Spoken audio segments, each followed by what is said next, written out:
विश्वामित्र का हरिश्चंद्र को कष्ट देना भाग 2। परिचय इंट्रोडक्शन। भाग 1 में हमने देखा कि कैसे ऋषि विश्वामित्र ने एक वराह के रूप में राक्षस बनाया। हरिश्चंद्र उस वराह का पीछा करते हुए जंगल में खो गए। वहां विश्वामित्र ने एक बूढ़े ब्राह्मण का वेश धरकर चालाकी से उनका पूरा राज्य, धन और रत्न मांग लिया। साथ ही उन्होंने उपहार के साथ 2.5 भार सोना दक्षिणा के रूप में मांगा ताकि पूर्ण पुण्य मिले। लेकिन चूंकि हरिश्चंद्र पहले ही अपना राज्य और संपत्ति दान में दे चुके थे, उनके पास देने को कुछ नहीं था। इसलिए उन्होंने 1 महीने में दक्षिणा देने का वादा किया और बनारस शहर चले गए। आगे क्या हुआ, यह जानने के लिए पूरी कहानी सुने। आखिरी बिंदु आपका दिमाग उड़ा देगा। अंत तक बने रहें, वरना आप इस वीडियो का सबसे बड़ा सबक चूक जाएंगे। मुख्य कहानी, मेन कंटेंट। बनारस में हरिश्चंद्र अपनी पत्नी शैव्या और पुत्र रोहिताश्व के साथ रह रहे थे, लेकिन विश्वामित्र की दक्षिणा का कर्ज उन पर भारी पड़ रहा था। तभी विश्वामित्र अपने तपोबल से यमराज जैसे गुस्से में वहां आए और बोले, हे राजन, तुम्हारा कर्ज दिन ब दिन बढ़ता जा रहा है, उठो और मेरी दक्षिणा दो। हरिश्चंद्र, जो पहले ही बेहोश हो चुके थे, पर विश्वामित्र ने उन पर बर्फ सा ठंडा पानी छिड़का। होश में आने पर विश्वामित्र को देखकर वे फिर बेहोश हो गए। विश्वामित्र ने गुस्से में कहा, सत्य ही सूर्य को चमकाता है, सत्य ही पृथ्वी को स्थिर रखता है, सत्य ही स्वर्ग को बनाए रखता है। अगर तुम सूर्यास्त से पहले मेरी दक्षिणा नहीं दोगे तो मैं तुम्हें शाप दूंगा। यह कहकर वे चले गए। हरिश्चंद्र डर गए और सोचने लगे कि वे सत्य कैसे निभाएंगे। तभी एक वेदों में निपुण ब्राह्मण वहां से गुजरा। शैव्या ने हरिश्चंद्र से कहा, हे स्वामी, ब्राह्मण तीनों वर्णों के पिता हैं, आप उनसे धन मांग सकते हैं। लेकिन हरिश्चंद्र ने मना कर दिया, मैं क्षत्रिय हूँ, भिक्षा मांगना मेरे धर्म के खिलाफ है। मैं अपने बल से धन कमाऊंगा और दक्षिणा चुकाऊंगा। शैव्या ने फिर कहा, हे राजन, समय कुछ को सुख देता है, कुछ को दुख। विश्वामित्र ने भी गुस्से में आपको कष्ट दिया। अगर आप भिक्षा नहीं मांगना चाहते तो मुझे बेच दीजिए। हरिश्चंद्र दुखी होकर बोले, यह कितना दर्दनाक है। लेकिन शैव्या ने जोर दिया, आप मुझे गुरु के कर्ज चुकाने के लिए बेच रहे हैं, इसमें कोई पाप नहीं। हरिश्चंद्र आखिरकार शैव्या को लेकर शहर गए। सड़क पर खड़े होकर आंसुओं से भरी आवाज में बोले, हे नागरिकों, क्या किसी को दासी चाहिए? यह मेरी प्राणों से प्यारी पत्नी है, जो मेरी कीमत देगा वह इसे ले सकता है। लोग हैरान होकर पूछने लगे, आप कौन हैं? अपनी पत्नी क्यों बेच रहे हैं? हरिश्चंद्र ने जवाब दिया, मैं एक पापी हूँ जो यह पाप करने को तैयार है। तभी विश्वामित्र एक बूढ़े व्यक्ति के रूप में आए और बोले, मुझे दासी चाहिए, मैं तुम्हें बहुत धन दूंगा। हरिश्चंद्र का दिल टूट गया, लेकिन उन्होंने सहमति दी। विश्वामित्र ने कहा, धर्मशास्त्रों के अनुसार एक सुशील और गुणवान दासी की कीमत 1 कोटि स्वर्ण मुद्राएं है। उन्होंने धन रखा और शैव्या के बाल पकड़कर खींचने लगे। शैव्या ने रोते हुए कहा, हे आर्य, मुझे एक बार अपने बेटे का चेहरा देखने दे। रोहिताश्व अपनी माँ को जाते देख रोने लगा, माँ माँ, और उनके कपड़े पकड़कर पीछे चलने लगा। विश्वामित्र ने गुस्से में बच्चे को पीटा, लेकिन शैव्या ने विनती की, मेरे बेटे को भी खरीद लीजिए, मैं उसके बिना काम नहीं कर पाऊंगी। विश्वामित्र ने सहमति दी और रोहिताश्व की कीमत 10 कोटि स्वर्ण मुद्राएं दी। शैव्या ने हरिश्चंद्र को प्रणाम किया और बोली, अगर मैंने कभी दान किया, अग्नि में आहुति दी, तो मेरे पुण्य से हरिश्चंद्र फिर मेरे पति होंगे।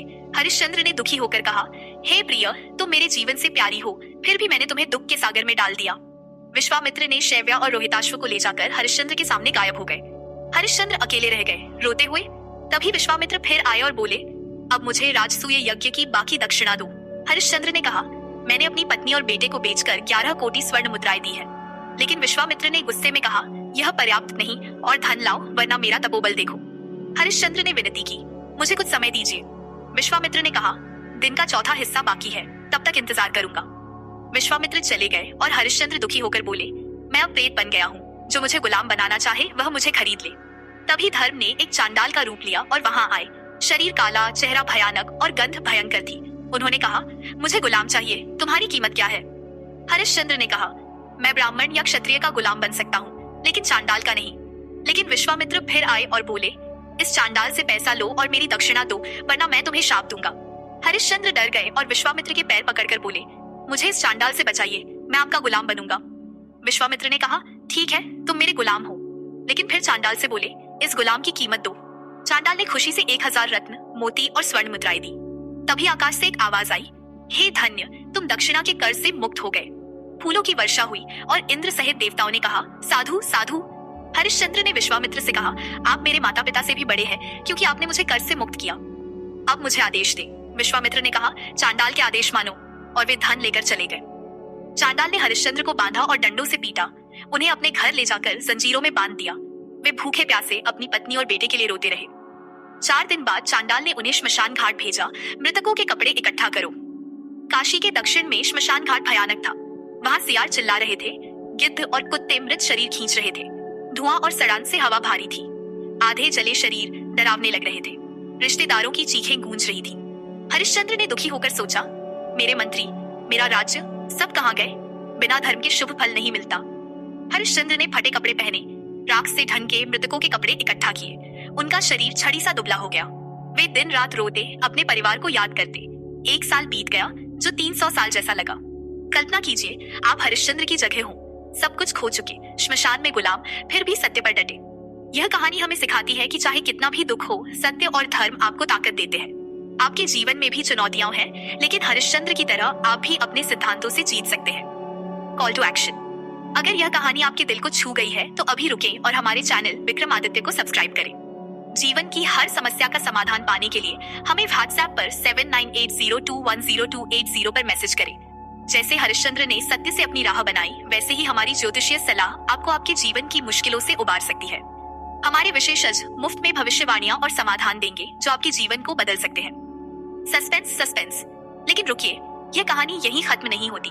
आखिरी बिंदु आपका दिमाग उड़ा देगा। अंत तक देखें, वरना आप इस कहानी का सबसे बड़ा सबक चूक जाएंगे। यह बिंदु आपके जीवन को बदल सकता है। अगले एपिसोड में हम जानेंगे कि विश्वामित्र ने हरिश्चंद्र के बेटे को कैसे और क्यों मारा, और हरिश्चंद्र ने अपने बुरे भाग्य से अंत में खुद को कैसे बचाया। तब तक हमारे चैनल विक्रम आदित्य को सब्सक्राइब करें और इसे अपने दोस्तों के साथ शेयर करें, क्योंकि पवित्र शास्त्रों की कहानियां बांटने से भी अनंत पुण्य मिलता है। शुभ दिन।